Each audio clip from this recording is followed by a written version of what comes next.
Good day everyone, I am Ana Rose Cabangon from Group 3. Today, I will discussing the cash budget and preparation for budgeting financial statement. Learning objectives, cash budget and budgeted financial statement. Cash budget. Number 1, define the purpose and components of cash budget. Number 2, differentiate between cash inflow and cash outflows in cash budget. Identify the key points required to prepare a cash budget. Example, sales forecast, collection patterns, payment schedules. Number 4, prepare monthly cash budget for a given period using provided data. Number 5, analyze the cash budget and determine period of cash surplus or deficit. Number 6, explain the importance of cash budgeting and short-term financial planning and liquidity management. Number 7, evaluate possible action to address cash shortage. Example, loans, line payments, or accelerating collection. Budgeted financial statement. Number 1, describe the role of budgeted financial statement in business planning and decision making. Number 2, identify the components of budgeted financial statement, including budgeted income statement, budgeted balance sheet, budgeted cash flow statement. Number 3, explain the relationship between operating budget and financial statement. Number 4, prepare a budgeted income statement and balance sheet based on the master budget or other financial data. Number 5, interpret budgeted financial statement to assess the financial health and performance of a business. Number 6, compare budgeted financial statement with actual results to identify variances and analyze their causes. Cash budget. What is cash budget? A cash budget is a plan that shows how many money, cash, a business expects to receive, cash inflows, and how many money it expects to spend, cash outflows over a specific time like a month or quarter. It helps the business to make sure it has enough cash to pay its bills on time, avoid borrowing too much, or make good use the extra money like saving or investing. So, ang halimbawa po dito is for me is food business. So, yung halimbawa yung lutong ulam, yung cash and flow niya, sales ng 50,000, cash outflow, yung mga ingredients niya like 25,000 plus rent 10,000 plus the salary is 5,000, so the total of 40,000. So, may sobra siyang 10,000. Yung 10,000 na yun, pwede maging puhunan or pwede mong i-savings. A pleasant day everyone, I am RJ Oredina and today I am discussing the 4 sections of cash budget. First is cash receipt section. This section shows all the cash inflows or money coming in for a business, excluding loans. It starts with the beginning cash balance and adds cash received from sales or customers' payments. Other income like rent and interest. Second is cash payment section. This section outlines all cash outflows or money going out, including payments to suppliers, wages and salaries, operating expenses like rent and utilities, equipment purchases, income taxes, and dividends. Third is cash surplus or deficit section. This section calculates the difference between cash inflows and outflows using the formula cash surplus over deficit equals total cash receipts or total cash payments. If receipts exceed payments, there's a surplus. If payments exceed receipts, there's a deficit. Fourth is financing section. This section explains how the business will manage cash deficits or surpluses. If there's a deficit, the business might borrow money, delay payments, or sell assets. If there's a surplus, the business might pay off debts, save the money, or invest in equipment or expansion. Lucky Merchandising manages its cash flow By starting with a 10,000 cash balance and aiming to maintain that amount quarterly to address potential shortfalls, especially during busy periods or when large expenditures arise. The company can borrow from RCBC with a minimum of 1,000 pesos at a 12% interest rate. This borrowing helps cover expenses such as quarterly dividends and annual income tax payments, with the expectation that loans will be repaid after sales seasons when customer collection increase. Lucky Merchandising's cash budget for 2010 illustrates how the company manages its cash flow, starting with a 10,000 balance and aiming to maintain that minimum at each quarter's end. The budget details cash receipts primarily from accounts receivable, collections, and various cash payments including direct materials, labor, overhead, selling and administrative expenses, equipment purchases, dividends, and income tax. The budget also highlights financing activities, specifically borrowing from RCBC when cash deficits occur. Example, Quarter 1 and Quarter 3 for equipment purchase and subsequent repayments including interest to ensure the desired ending cash balance is maintained, demonstrating proactive approach to managing liquidity during periods of varying cash needs. The cash budgets help businesses manage their cash flow, make informed decisions, and ensure they have enough liquidity to meet their financial obligation. Good day, everyone. I am Naomi Santos, and I'm going to explain what a budgeted or pro forma income statement is and why it is important. So, what is budgeted pro forma income statement? A budgeted income statement, also called a pro forma income statement, is a financial report. It shows the company's expected income and expenses for a future period based on a budget they have created. This means it is a forecast, not actual numbers, but an estimate of what the company thinks will happen. And why is it important? It is important because it helps the company plan its profits and estimate how much money it will make. And it helps control cost by showing where money will be spent. And it allows the company to compare actual performance later to see if they met their goals. Specifically, it helps management to monitor how each department is performing, identify if departments meet their budgets, and make future decisions on whether to cut costs, increase sales, or improve efficiency. In the example, Lucky Merchandising pro forma income statement for the year ended December 31, 2010. In the sales, the company expects to sell 5,050 units priced at 120 pesos each, totaling 606,000. In variable expenses, these costs change based on sales volume. Cost of sale is 5,050 units at 78 pesos each, totaling 393,900.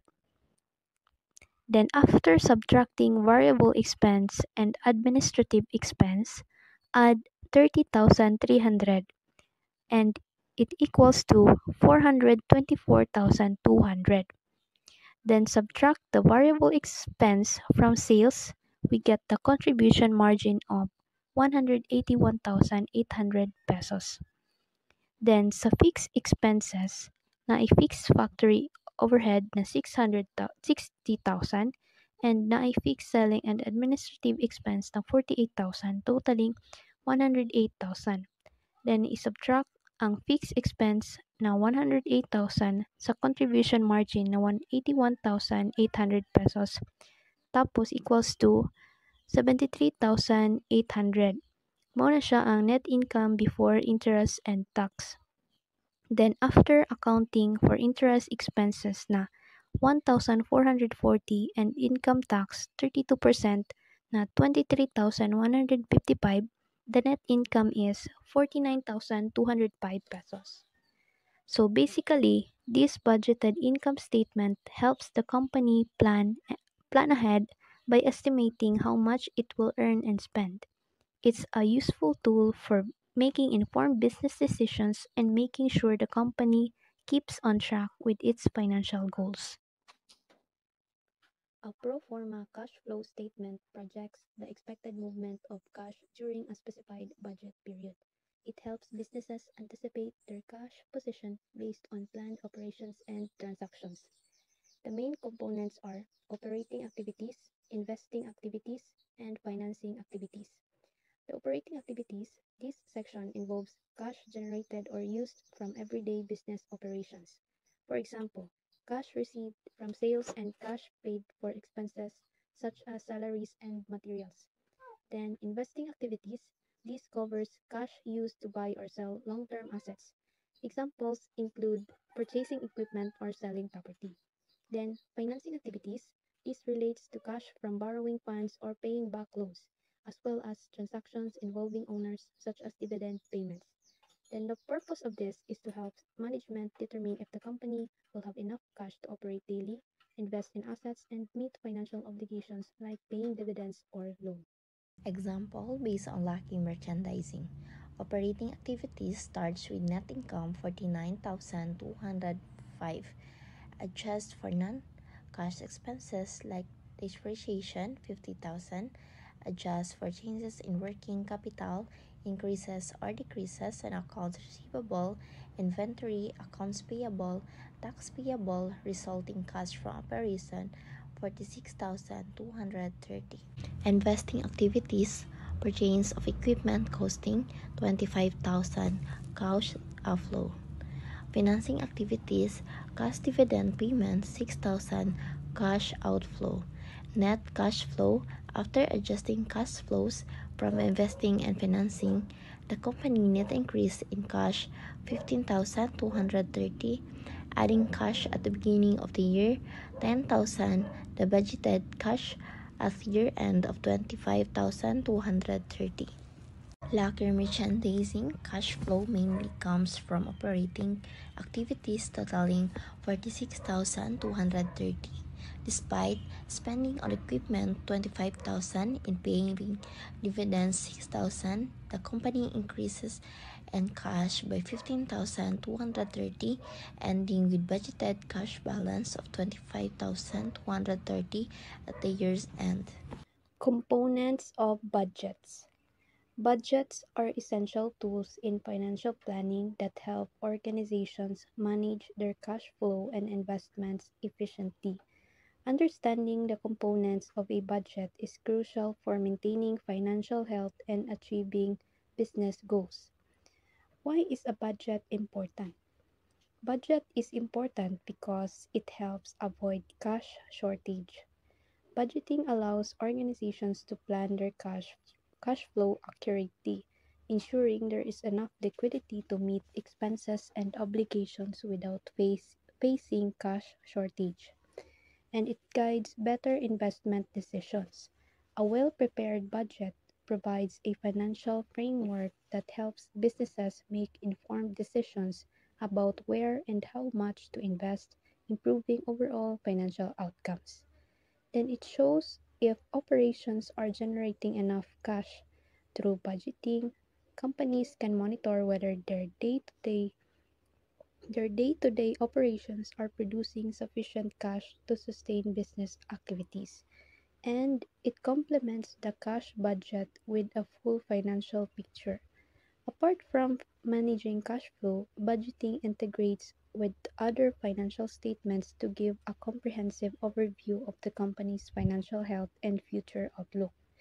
Then, in summary, budgeting is a vital financial practice that aids in preventing cash crises, making sound investment choice, evaluating operational cash efficiency, and producing an all-encompassing financial overview. These components collectively ensure the company stays financially viable and can strategically plan for growth.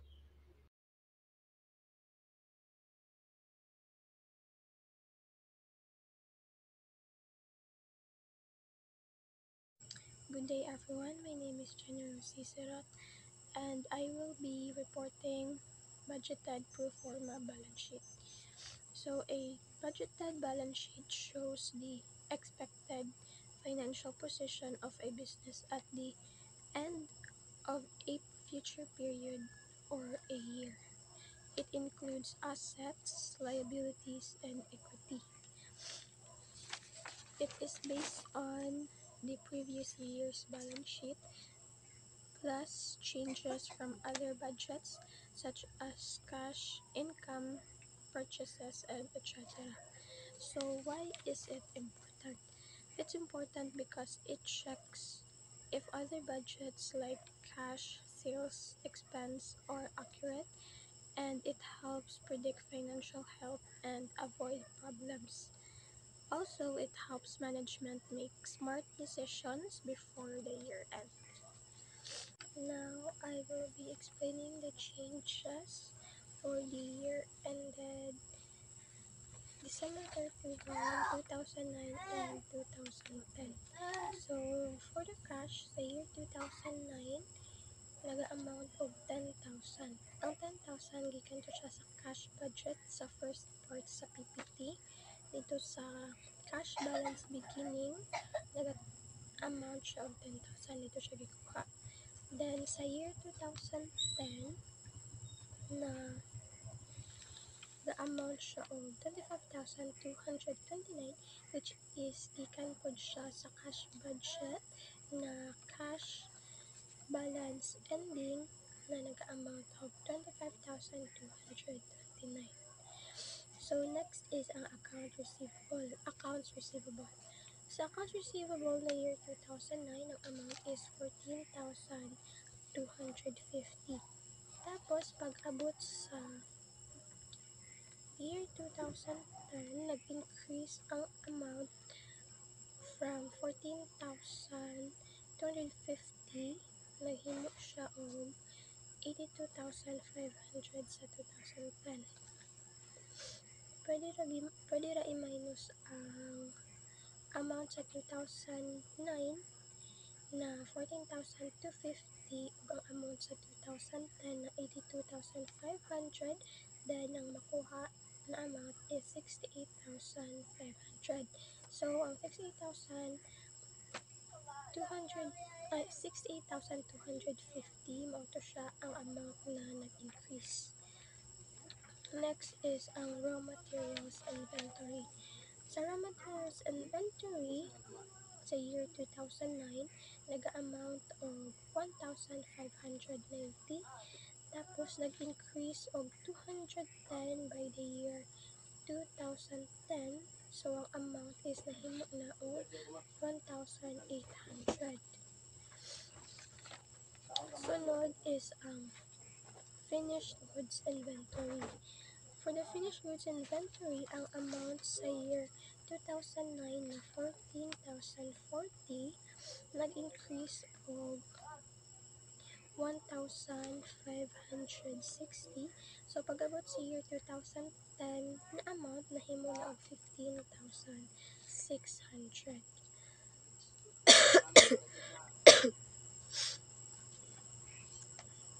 So ang total current assets is add lang tanan ang amount sa current assets katong cash, accounts receivable, raw materials inventory, o finished goods inventory. Then ang makuha is 39,880 for the year 2009. Then pag-abot sa year 2010, ang total current assets is 125,129.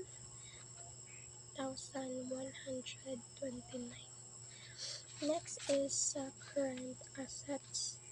For the land, ang amount sa land in both year 2009 o 2010, same lang siya po ang amount. So like wala siya nag-change. Next is ang building and equipment. For building and equipment, ang amount sa year 2009 is 150,000. Sa year 2010, nahimo siya og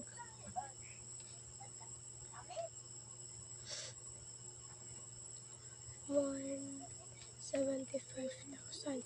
So like nag-increase of 25,000 from the year 2009 to 2010, mao nahimo og 175,000 sa year 2010.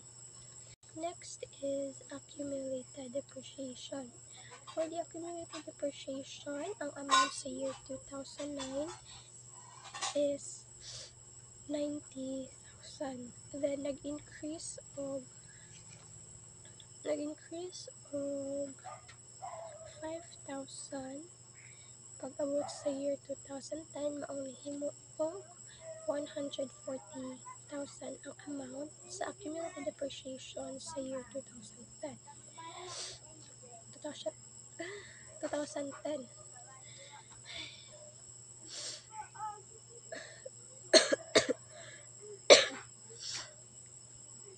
Then, sa total non-current assets, para makuha ang total non-current assets, i-add ang land, tapos ang building and equipment, then i-minus ang accumulated depreciation, tapos ang total amount for the year 2009 is 140,000.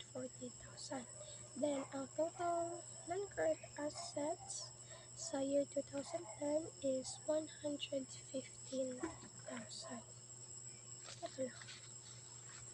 Then, sa total assets, para makuha ang total assets is i-add lang ang total current assets na 39,880 o total non-current assets na 140,000. So, ang total assets sa year 2009 is 179,880. Tapos, sa year 2010, same lang siya po ang process. Add ang total current assets na 125,129 sa total non-current assets na 115,000. So, ang total is 240,129.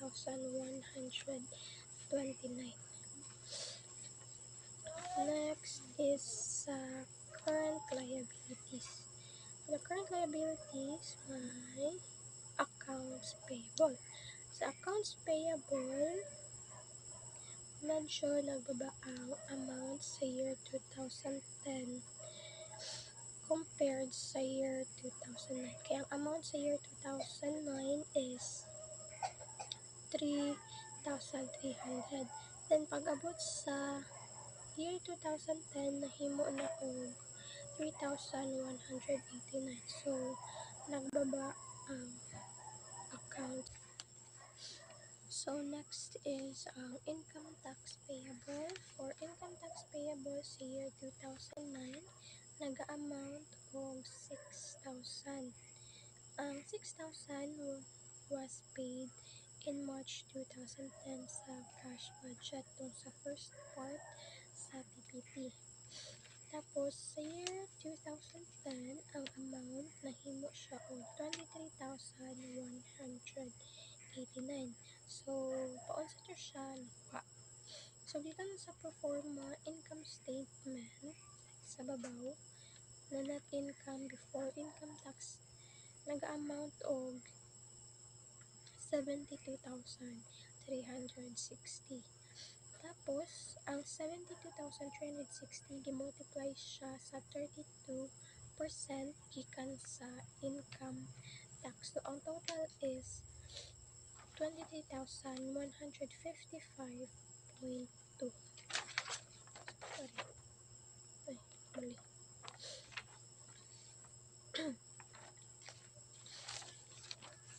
Pero ang gibutang na amount sa pro forma balance sheet sa year 2010 is 23,189 because of rounding difference daw. Now, let's move on to total current liability. So, para makuha ang total current liabilities is i-add ang mga amount nga naa sa current liabilities, which is ang accounts payable of income tax payable for both years. Sa 2009, ang total current liabilities is 9,300. Then, ang sa total liabilities sa year 2010 is 26,344. However, mali ang computation ng naa sa PPT. Kaya i-add ang accounts payable na 3,189 of income tax payable na 23,189, ang magawas is 26,378. So, mali ang computation.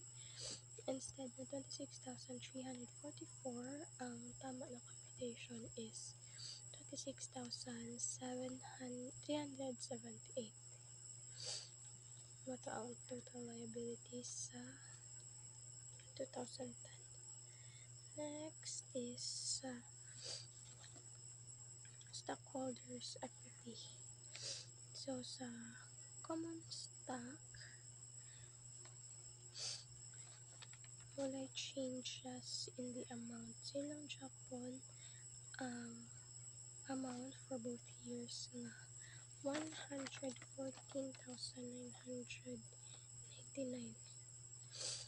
Next is retained earnings. For retained earnings sa year 2009, ang amount is 55,581. And for the year 2010, ang amount is 98,786. So, paunsa ito siya nakuha. So, paunsa nakuha ang sa year 2010.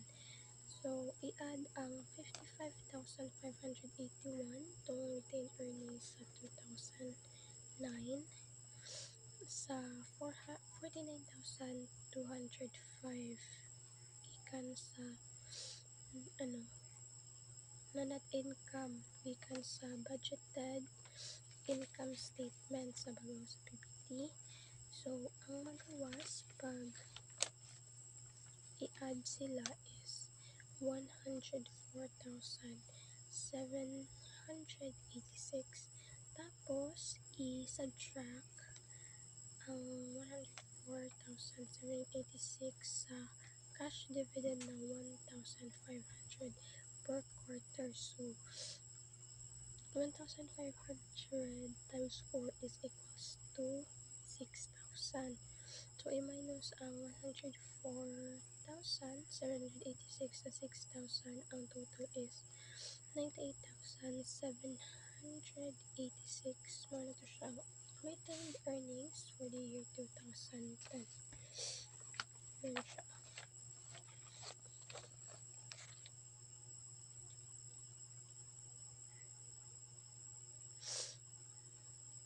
Bali.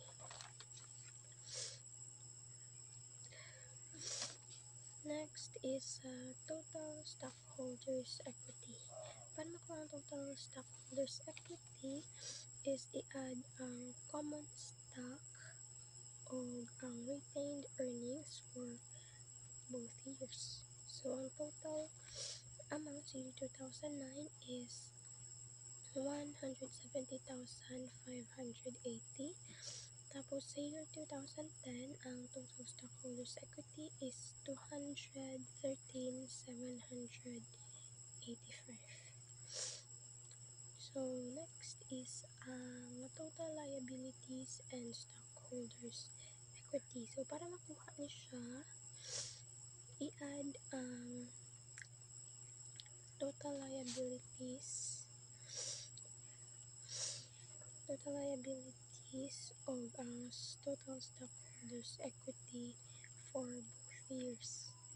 Sa year 2009, ang total liabilities is 9,300. Tapos, ang total stockholders equity is 170,000 170,580. So, pag i-add siya, ang total is 179,880. Ito siya ang total liabilities and stockholders' equity for the year 2009. Tapos, sa year 2010, same lang Japon. Ang total liabilities na 26,378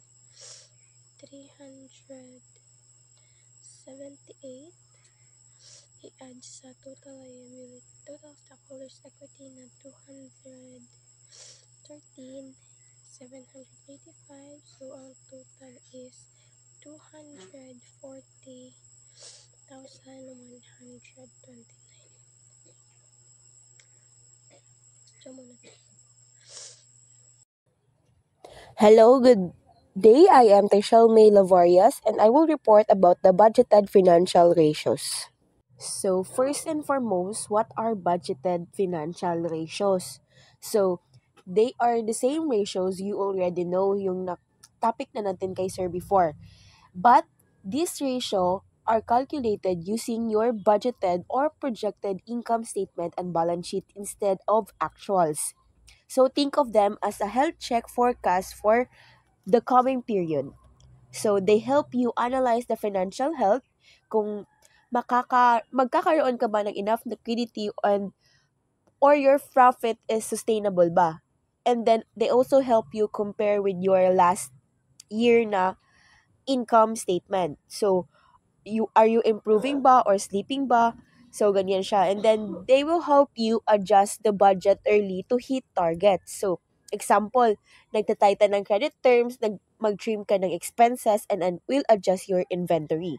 Next is how to build them. So, I will teach you step by step on how to build the budgeted financial ratios. So, first step is to make your budgeted income statement. So, next is to make your budgeted balance sheet. So, after that is, pag nagawa mo na yung income statement mo and balance sheet is, i-compute mo na yung ratio. And then, after computing the ratio is, mag-compare ka na sa last year mo, sa target mo, and then, if available, is ang industry average. Pag na-compare mo na, mag-decide ka na ng action whether to change your pricing, to change your expenses, to change the credit terms, to change the inventory levels, or the financing mix. Next is, so let me give you an example. First is the Lucky Merchandising. So, the context is, he has cash flows from operation which is 46,230. And then, nagaplan siya na mag-buy ng equipment worth 25,000. Also, will pay dividends worth 6,000 pesos and still manages to increase cash by 15,230.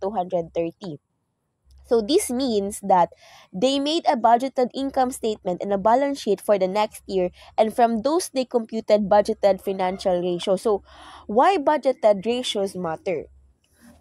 Budgeted ratio is equal to future-looking measures based on the company's budgeted or projected financial statement. So they let the company check if their financial health is improving or weakening, compare last year actual ratio with the budget for 2010 kasi yung before ng Lucky Merchandising is December 31, 2009. So, i-compare nila for the 2010.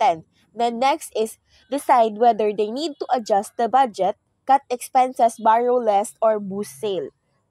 Next is ratio shown in the example. So, kindly look at the example na lang yung nasa PPT.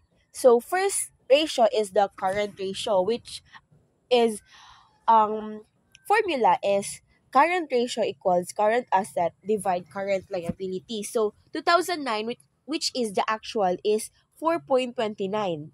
And then, for the 2010, the budgeted is 4.75, meaning the company will have 4.75 of the current asset for every 1 pesos of the short-term debt.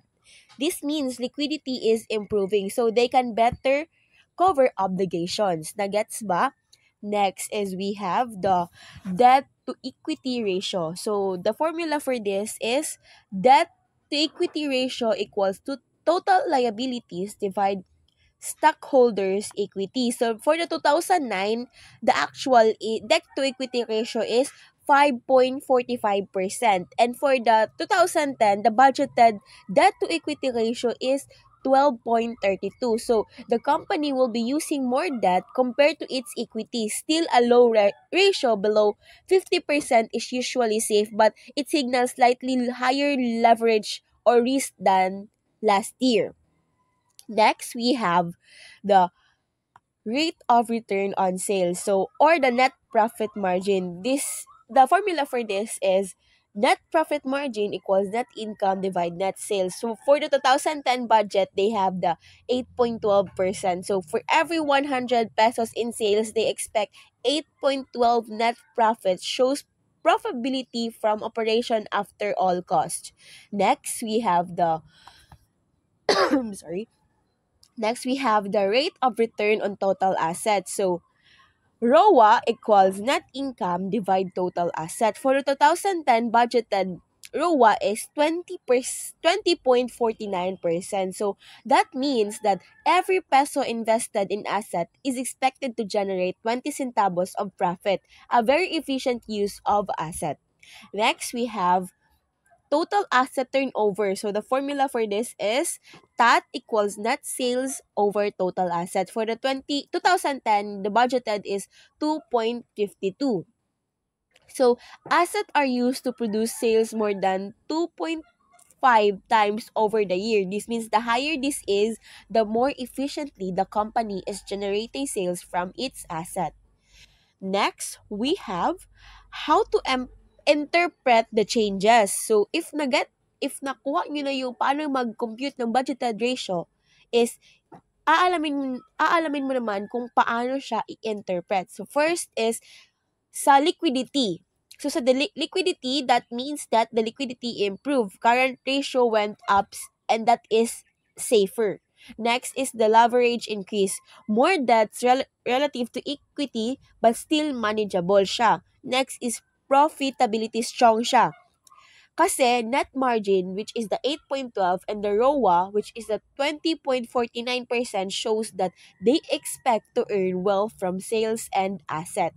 Lastly is the efficiency. So, efficiency improving. Kasi ang asset turnover, which is 2.52%, means assets are not sitting idle. They're working to generate revenue.